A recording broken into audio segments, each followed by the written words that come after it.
Students, whatever homework is given to you, you have to submit it on the very next day between 8 am to 1 pm to the given WhatsApp number, and it is compulsory to submit your homework as your attendance will be marked on the basis of your submission.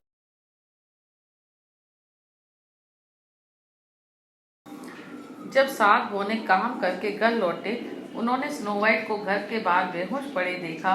उन्होंने उसके बालों से वह जहरीला कंघा बाहर निकाला और वह खड़ी हुई। उन्होंने बूढ़ी स्त्री के आने की बात सुनी और स्नो वाइट से कहा कि जब वह बाहर हो तो वह घर से बाहर न निकला करे और दुष्ट से दूर रहे। तो बच्चों, जैसे ही शाम को बोने अपने घर आए काम करके, तो देखा कि स्नो वाइट घर के बाहर बेहोश गिरी पड़ी है। तो उन्होंने उसको उठाया, उसके बालों से वो कंघा बाहर निकाला, तो उस कंघे के निकलते ही वह वापस उठकर खड़ी हो गई। फिर उन्होंने स्नो वाइट से सारी बातें पूछी, तो उन्होंने बताया कि किस तरह बुढ़ी स्त्री ने उसके आई थी और उसने बालों में कंघा चिपका दिया। तो उन्होंने स्नो वाइट को समझाया कि जब वह घर में ना हो तो वह बाहर ना निकले और उस रानी दुष्ट से वह उसके आगे से दूर रहे। रानी को अपने दर्पण से सारी बात फिर मालूम हो गई कि स्नो वाइट जीवित है। वह बहुत नाराज हुई। उसने फिर से षड्यंत्र रचना शुरू किया। उसने एक सेब लिया और आधा लाल और आधा सफेद था। उसने एक जहर की पिन आधे लाल बाग में रख दी। उसने एक थैले को सेब पे भर लिया और जहरीला सेब सबसे ऊपर रखा। एक किसान की औरत का वेश धारण करके वह फिर स्नो वाइट के पास पहुंची। उसने दरवाजा खटखटाया। स्नो वाइट ने खिड़की से देखा, बाहर आने से मना कर दिया। रानी ने लाल और सफेद सेब दिखाते हुए कहा, ठीक है, तुम बाहर नहीं आना चाहती तो मत आओ, लेकिन मैं तुम्हारे लिए कुछ स्वादिष्ट सेब लाई हूँ। स्नो वाइट ने दरवाजा खोल दिया और बाहर आ गई। उस स्त्री ने सेब को दो भागों में काटा। आधा भाग स्नो वाइट को दिया और आधा सफेद भाग खाने लगी। तो बच्चों, जैसे ही रानी घर पहुंची तो उसे फिर वापस ये बात मालूम हुई अपने शीशे से कि वो अभी भी स्नो वाइट जिंदा है। वो नाराज, मैंने बहुत उसको गुस्सा आया। उसने फिर षड्यंत्र, यानी फिर उसने ऐसा कुछ करूं कि ताकि वह वापस मर जाए। षड्यंत्र रचना उसने शुरू किया।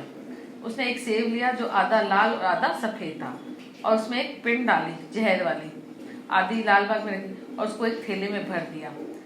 और जहरीला जो सेब था उसने ऊपर रखा और एक किसान होता है ना, फार्मर, उसकी औरत का वेश उसने बनाया। पहले उसने बुढ़िया का बनाया था, अब उसने किसका बनाया? किसान की वाइफ का बनाया। और उसने दरवाजा खटखटाया तो स्नो वाइट ने जैसे खिड़की से देखा तो उसने कहा कि मैं बाहर नहीं आऊंगी। तो उसने कहा कि नहीं, मेरे पास तो बहुत ही अच्छे अच्छे लाल और सफ़ेद सेब हैं और मैं तुम्हारे लिए ही लाई हूँ। तो फिर उसने कहा कि है ना, मैं ना, तुम बाहर नहीं आना चाहती तो कोई बात नहीं। पर फिर स्नो वाइट ने देखा सेब इतने अच्छे हैं तो उसने दरवाजा खोला और वह बाहर आ गई। और स्त्री ने क्या किया, दो भागों में सेब को काटा। जो आधा भाग स्नो वाइट को दिया और जो जिसमें जहर लगा था, और जो आधा सफेद भाग था वो खाने लगी। तो जहर वाला तरफ किसको दिया था? स्नो वाइट को। जैसे ही स्नो वाइट ने जहरीले सेब का एक टुकड़ा खाया, वह फिर मरी हालत में जमीन पर पड़ी हुई थी। दुष्ट रानी जोर से हंसी और भाग गई। घर पहुंचकर उसने शीशे से पूछा, सबसे सुंदर कौन है? शीशे ने उत्तर दिया कि आप ही सबसे सुंदर हैं। रानी समझ गई कि स्नो वाइट मर गई। तो बच्चों, जैसे ही स्नो वाइट ने वो जहरीला जहर वाला टुकड़ा खाया सेब का, तो उसके अंदर मुंह में डलते ही वो वापस मरने जैसी हालत में गिर पड़ी जमीन। जो रानी थी वो हंसी, बहुत खुश हुई और वहां से भाग गई। वो घर पहुंची, फिर उसने शीशे से पूछा, अब बताओ कि सबसे सुंदर कौन है? तो शीशे ने कहा कि आप ही सबसे सुंदर है। तो रानी ने क्या समझा कि अब तो स्नो वाइट मर गई, क्योंकि उसने कहा है शीशे ने कि तुम ही सबसे सुंदर हो। शाम को बोने वापस आए और उन्होंने स्नो वाइट को मरा पाया। बोनों ने उसे जीवित करने का प्रयास किया किंतु असफल रहे। अंत में उन्होंने कांच का एक ताबूत बनवाया, उसी में उसका शव रख दिया। उसकी देखभाल करने लगे। स्नो वाइट फूल की तरह ताजी और सुंदर दिखाई देती थी। जंगल के जानवर और चिड़िया भी उसके लिए रो रहे थे। कुछ दिन बाद एक राजकुमार उस रास्ते से निकला। उसने स्नो वाइट को देखा, वह उसे बहुत अच्छी लगी। उसने बोनो से उस कांच के ताबूत को मांगा। उसने बहुत सा धन भी देने को कहा। किंतु बोनो ने राजकुमार को से कुछ नहीं लिया और ताबूत भी उसे दे दिया। बोनो को विश्वास था कि शायद राजकुमार स्नो वाइट को जीवित कर सकता है। तो बच्चों, जब शाम को बोने वापस घर आए तो उन्होंने देखा कि स्नो वाइट मर चुकी है। अब बोनो ने उसे बहुत कोशिश की कि वो जिंदा कर सके, लेकिन वो सफल नहीं हुए। अंत में उन्होंने क्या किया, कांच का एक ताबूत बनाया। ताबूत माने जिसमें शव को यानी मरे हुए व्यक्ति को रखा जाता है, ऐसा एक ताबूत बनवाया और उसी में उसको रख दिया स्नो वाइट को, और उसकी बहुत अच्छे से देखभाल करते थे। स्नो वाइट इतनी सुंदर थी और वह हमेशा उसकी देखभाल करते, वो फूल की तरह ताजी और सुंदर दिखाई देती थी। उसकी मरने की वजह से जंगल के जो जानवर थे, चिड़ियाएँ थी, सब बहुत रो रहे थे। उनको भी बहुत दुख हो रहा था कि इतनी सुंदर लड़की मर गई। तो कुछ दिन के बाद एक राजकुमार वहां से जा रहा था, तो जैसे ही उसने ताबूत में स्नो वाइट को देखा, उसे वह बहुत ही अच्छी लगी क्योंकि वह बहुत ही सुंदर थी। तो उन्होंने क्या किया, बोनो से कहा कि ये कांच का ताबूत, उन्होंने उससे बोला कि मुझे दे दो। तो उन्होंने कहा ठीक है।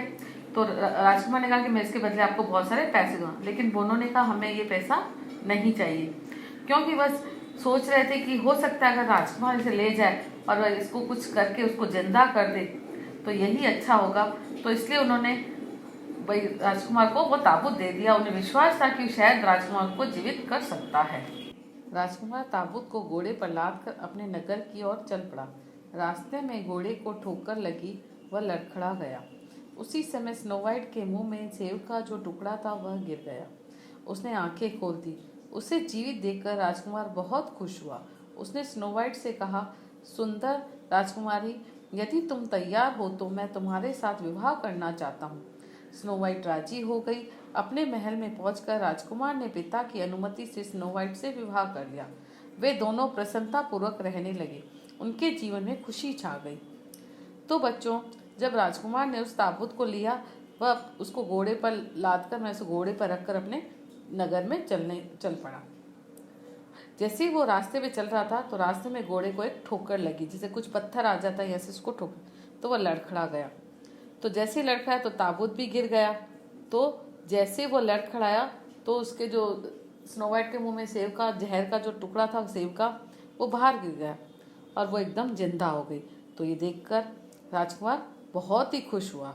उसने स्नो वाइट से कहा कि सुंदर राजकुमारी, अगर तुम खुश हो, अगर तुम चाहती हो तो मैं तुमसे शादी करना चाहता हूँ। उसने हाँ बोल दिया।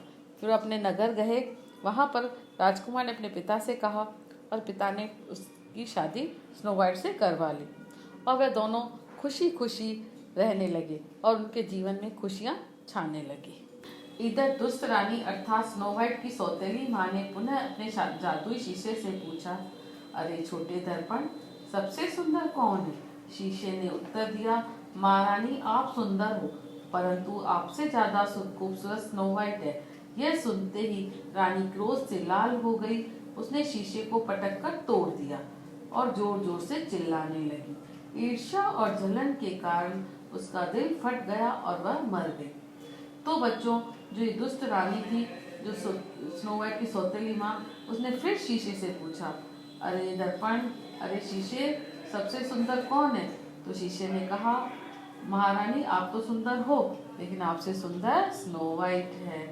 यह सुना और रानी को इतना गुस्सा आया कि उसने शीशे को उठाया और नीचे तोड़ दिया और जोर जोर से चिल्लाने लगी। ईर्ष्या और जलन के कारण उसका दिल फट गया। इतना गुस्सा उसने किया और वह चिल्लाने की वजह से उसका दिल फट गया और वह मर गई। तो बच्चों, दूसरा के भाव मन में नहीं होने चाहिए। हमारी बुद्धि, व्यवहार एवं स्वभाव कुशल होना चाहिए। अब हम करेंगे पाठ 16 कठिन शब्द। 1 त्वचा, 2 घुंघरालू, 3 सुंदरता, 4 क्रोधित, 5 खूबसूरत, 6 जहरीला, 7 षड्यंत्र, 8 ताबूत, 9 प्रसन्नतापूर्वक, 10 दर्पण, 11 ईर्ष्या, 12 अनुमति, 13 कांच, 14 लड़खड़ा, 15 खटखटाया।